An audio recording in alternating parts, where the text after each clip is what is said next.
You will believe my heart was heavy when I tell you I hoped, nay, supposed, we were going to New Bern. All thought so, not I alone. The noose was most formidable. Eugene Williams, gunner on the CSS Neuse.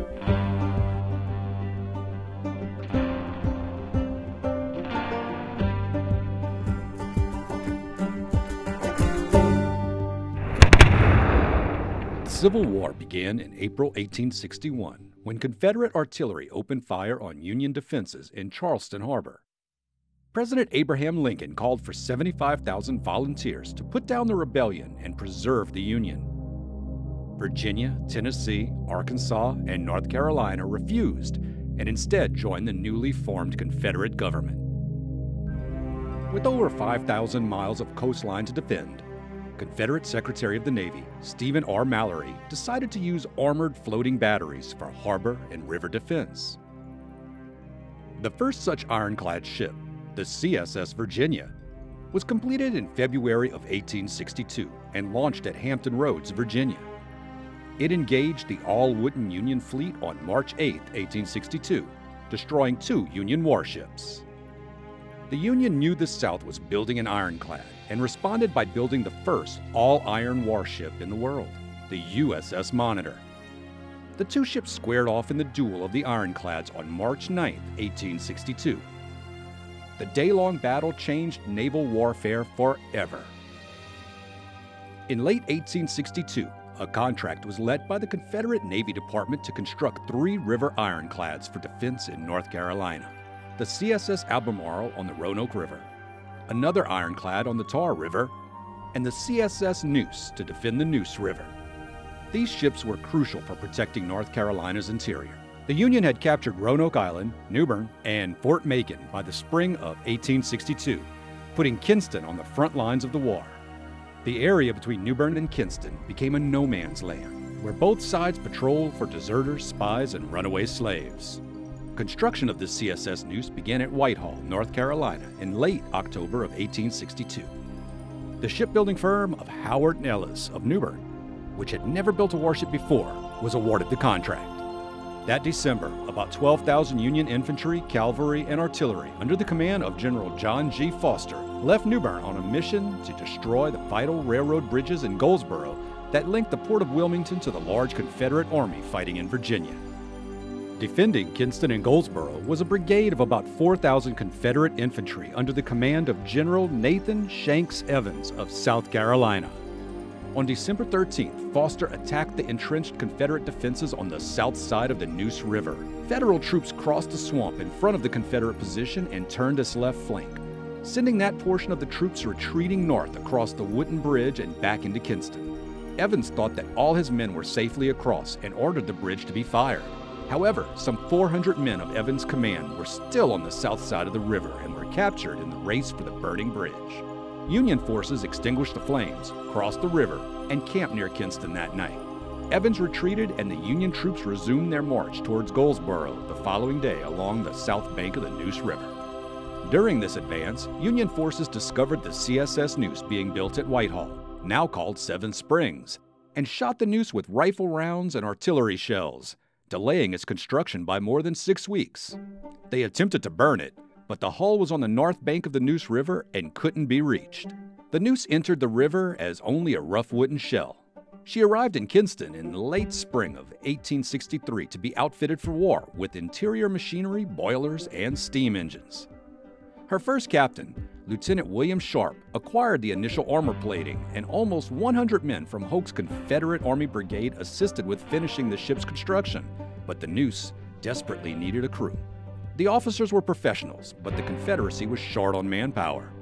Men were transferred from the Army to the Navy, and many men who had never been on a ship suddenly found themselves in the belly of an ironclad monster. Lieutenant Richard Bacot wrote his sister. We drill the crew every morning at 9 and every evening at 5:30.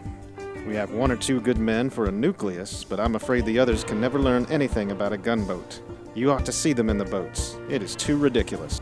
They are all legs and arms, and while working at the guns, their legs get tangled in the tackles, and they are always in the wrong place and in each other's way.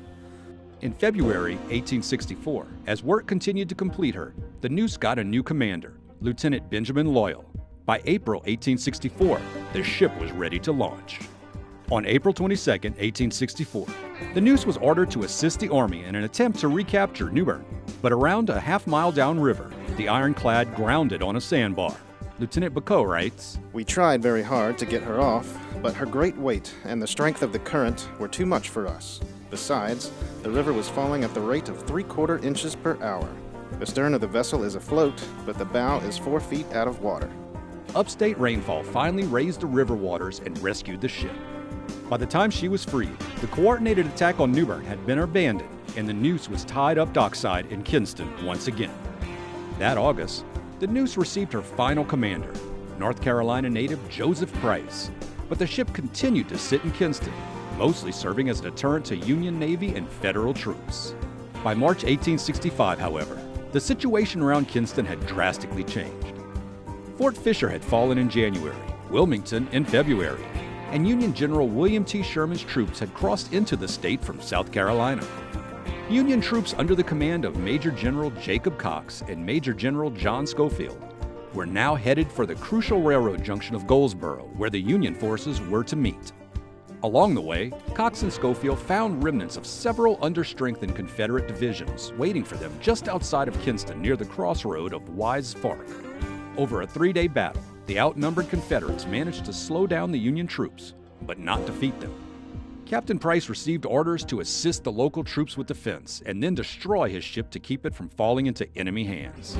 Neuse gunner Eugene Williams wrote, For 40 minutes prior to abandoning her, we shelled the enemy on the opposite side of the river vigorously. That booming was her funeral knell. The crew of the Neuse, some of whom had been on board for over a year, now had to destroy her. Williams continued, An instant after the dense columns of smoke were rolling from the ports of the Neuse, how greatly the red flames of fire licked her noble sides, how splendidly was she devoured. The war ended almost 2 months later. In late 1865, the firm of Satterley and Lyons descended on the wreck, recovering nearly everything of value. But the U.S. government retained the guns. Everything else was sold off and the ship was largely ignored for the next 100 years. With the centennial of the Civil War in the 1960s, new interest developed around the CSS Neuse. Henry Casey, Lemuel Johnson, and Thomas Carlyle formed a partnership to try and raise the ship. One local man, Bill Rowland, documented their efforts. This group conducted a salvage operation, viewing it as an economic opportunity. It was not an archaeological recovery. Significant portions of the ship were removed, damaged, or destroyed. Then parts of the Cofer Dam broke off and winter rain flooded the site. The flooding brought new questions about who the wreck belonged to, Casey, Houston, and Carlisle, or the landowners adjacent to the wreck. Finally, the state of North Carolina stepped in and claimed it, paying both parties. Now the recovery could continue. The Confederate Centennial Commission of Lenoir County and many local citizens also assisted financially with the recovery.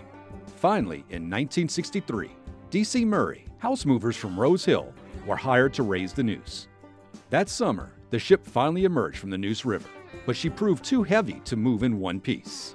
The ship was cut into 3 pieces and moved to state-owned land at the Caswell Memorial Park on West Vernon Avenue, where a concrete and steel shelter was built. This was her home for almost 30 years. But the flooding from Hurricane Fran in 1996 almost reclaimed the ship. 2 years later, the Neuse was moved into a new shelter closer to Vernon Avenue.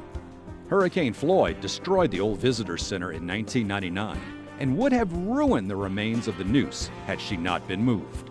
The ship clearly needed a new home, someplace climate-controlled that could showcase exhibits. A building in downtown Kinston was purchased along with an adjacent lot, and in 2009, work began to transform it into an interpretive center for the CSS Neuse. In the summer of 2012, all 105 tons of the ship's remains traveled over 3 road miles to its new permanent home at 100 North Queen Street. After extensive preparation and work, the new CSS Neuse Civil War Interpretive Center finally opened on March 7, 2015, on the 150th anniversary of the Ironclad's destruction. Today, it remains the premier site for learning and understanding the role of the Civil War in eastern North Carolina.